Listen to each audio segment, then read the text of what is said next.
access to the multiple listing service for just a couple or 500 or whatever. I don't know what the pricing is. They don't give you any service. They'll put it in there and they'll let the other realtors have access to it. You have to negotiate on your own behalf. You have no one representing you. They give you no representation whatsoever for that fee. But that's another way that you can get things in. The truth is the multiple listing service is selling almost all the properties right now. What is it? Realtor.com, if I have this statistic correct, I went to a seminar by Realtor.com. They're saying that 87% of home buyers start their search on their website, which is Realtor.com, and the only way you can get on there is by having your property in the multiple listing service. And that is something that the Supreme Court said we can continue to do. Alright, so now you run the ads, you take inquiries, you show the house. The more available the house is to be shown, the more likely that you're going to actually get a buyer at all, or a buyer who's going to pay your price.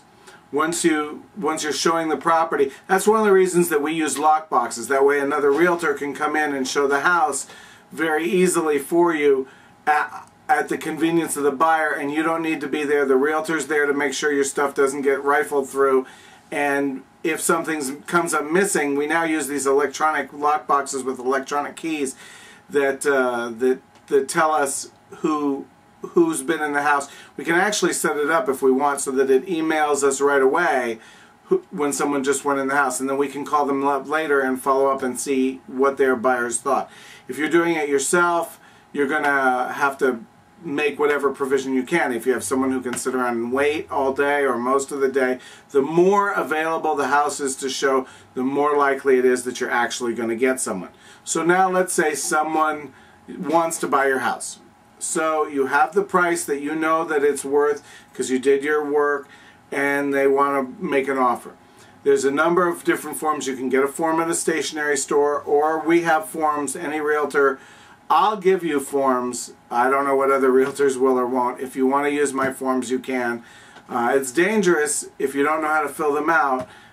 You may be putting your foot in a trap, but however you want to handle it. There's also some disclosures that you need to make. There's a thing called the transfer disclosure statement that we use to facilitate for home sellers to make the legally required disclosures. If there's any defects in the property that you're aware of, or if someone died of something other than natural causes in a house within the last 10 years, I think there's a special rule about if it was HIV, AIDS that they died of. There's some different disclosure requirements on that. But whatever the case may be, you have to comply with all those, because if you don't, you can, and you don't comply and they sue you, they probably will win. So that's fine. So you have the buyer, you've negotiated the contract.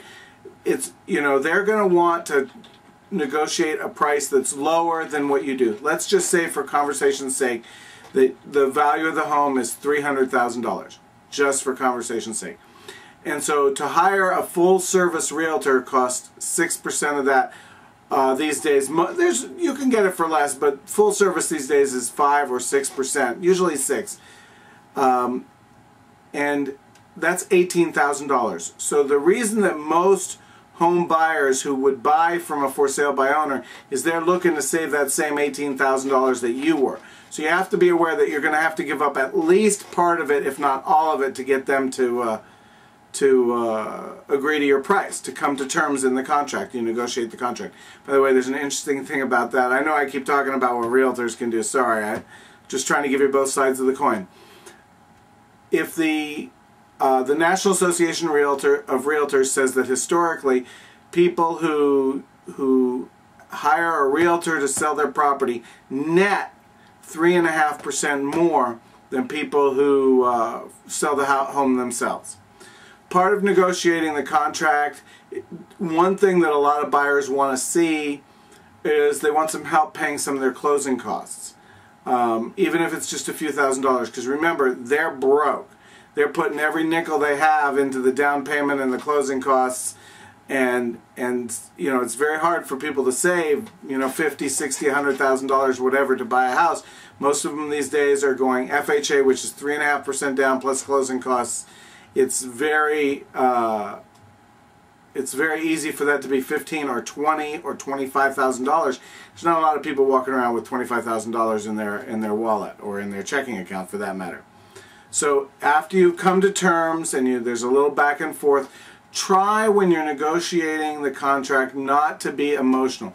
If they say something that offends you, try to ignore it. Try to keep your eye on the prize, which is negotiating a price that's fair for both people. You work, and if you get your hackles up when they say when they lowball you, you're going to have a lot of trouble. So try to be mature about it and don't take it personally. They're just trying to save money. Money that you don't get is money they do get. It's they perceive it as you do, as a kind of a zero-sum game. There's some tricks of the trade that we have that can help you avoid it being quite zero-sum. But so you have to be aware that that's going to be going on in the negotiating. My phone number is area code 818-921-0150, and my email is bruce@bruceroth.com. I look forward to hearing from you. Have a great day.